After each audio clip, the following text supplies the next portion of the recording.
Well, I'm Managing Director for Oxford University Press in Pakistan, and I also have responsibility for promoting our books in the Middle East, Central Asia and North Africa. In addition to promoting Oxford University Press Pakistan books, I'm also responsible for the Oxford University Press China, India and Malaysia for their books in the Middle East, Central Asia and North Africa. And I'm the co-founder and director of the Karachi Literature Festival and the Islamabad Literature Festival. Well, I'm so excited that there's a lot of buzz that's happening in Karachi today, and people are looking forward to it, and we are getting so many phone calls and people are trying to get information, although actually it's now all on the website. And we also had a press conference about a week ago. We announced the highlights of the festival. But to tell you how it started, I think I must give credit to the Jaipur Literature Festival, which I attended for the first time in 2009. And I had been very conscious of the fact that our authors are not getting the kind of recognition and acknowledgement and awards and accolades that I felt they deserved so richly. So when I went to Jaipur for their literature festival, I saw how their authors were treated, and I felt that I should do the same for our authors. So that is actually what inspired me. And I came back and I started planning the Karachi Literature Festival. And I spoke to Asif Farooqi, and he's also the co-founder.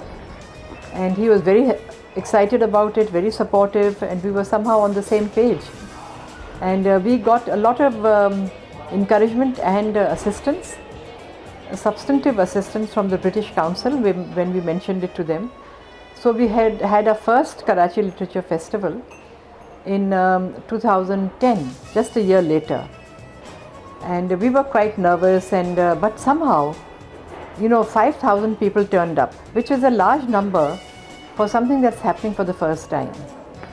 And after that, there was no stopping us, and no going back. From 2010 with 5,000 people to 2016 with 175,000 people.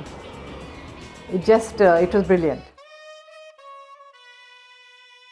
For the first time in May, 20th of May 2017, we are having it in London, and we are having it at the center of British culture and performances, known as the South Bank Centre in London. We are doing it in partnership with them and also with Bloomsbury Pakistan, which is a collective of Pakistani academics in the UK.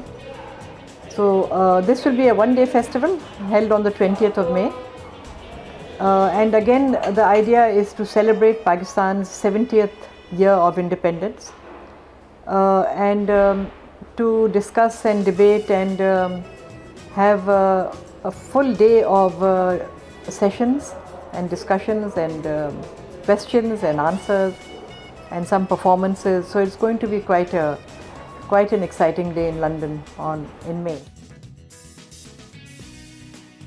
Yes, that's going to be held in Islamabad in the middle of April, and this will be the 5th. We started that in 2013, and that too is very popular in Islamabad, and it gets people from all over. Of course, Rawalpindi, Islamabad, they come from as far as Multan, Lahore and Gilgit-Baltistan, as well as Peshawar.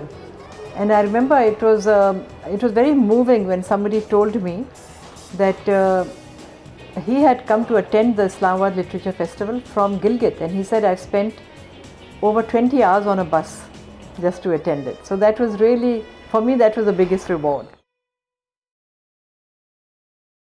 I feel that OUP has been a pioneer, and it has actually started this whole movement. I call it a movement.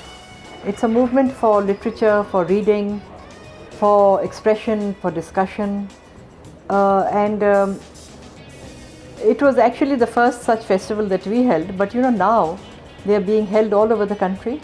Faisalabad, Lahore, Hyderabad, Now I've had a request from the Deputy Commissioner of Bahawalpur to have one over there. So it's a movement that's happening, and I'm delighted that we started it and we are contributing to it. And it's not something that we want to of course continue with the Karachi and the Islamabad festival, but I feel that every city should own its own festival. They should have it themselves, they should organize it themselves. And I say that the Karachi Literature Festival is open source, it's not copyright. Anyone can take it and run away with it in any way they can. Well, we are celebrating 70th year of Pakistan's independence. I think that's very important.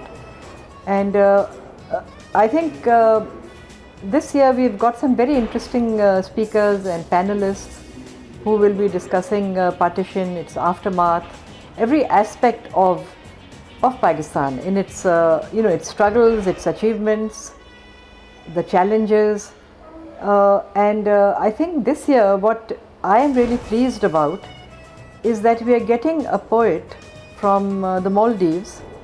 His name is Ibrahim Wahid Ogaru, and he's being facilitated by our High Commissioner in the Maldives, who took the initiative. He got in touch with us and he said, I want this poet to take part in the Karachi Literature Festival.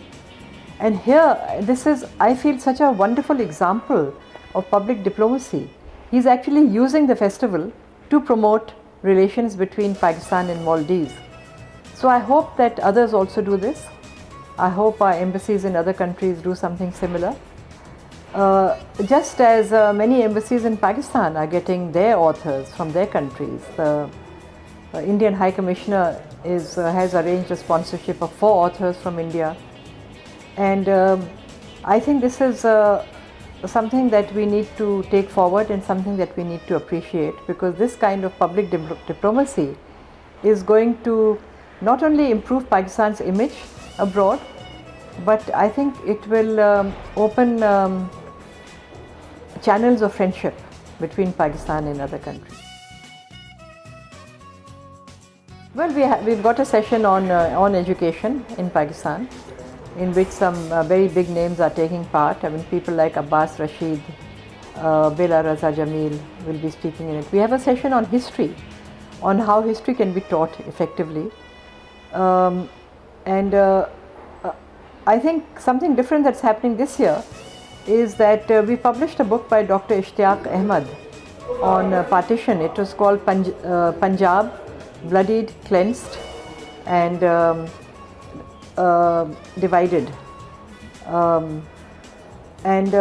In it there's a story about a Sikh woman who was living in Lahore before partition, and at partition she and her husband tried to go to Amritsar, but I think her husband was killed and she was captured, and she ended up being married to a Muslim and living in Karachi, and she became a Muslim and she had 5 children. It's a very moving story. Then she went back to visit her parents in Amritsar, and the parents wouldn't let her come back. So she was separated from her family for decades.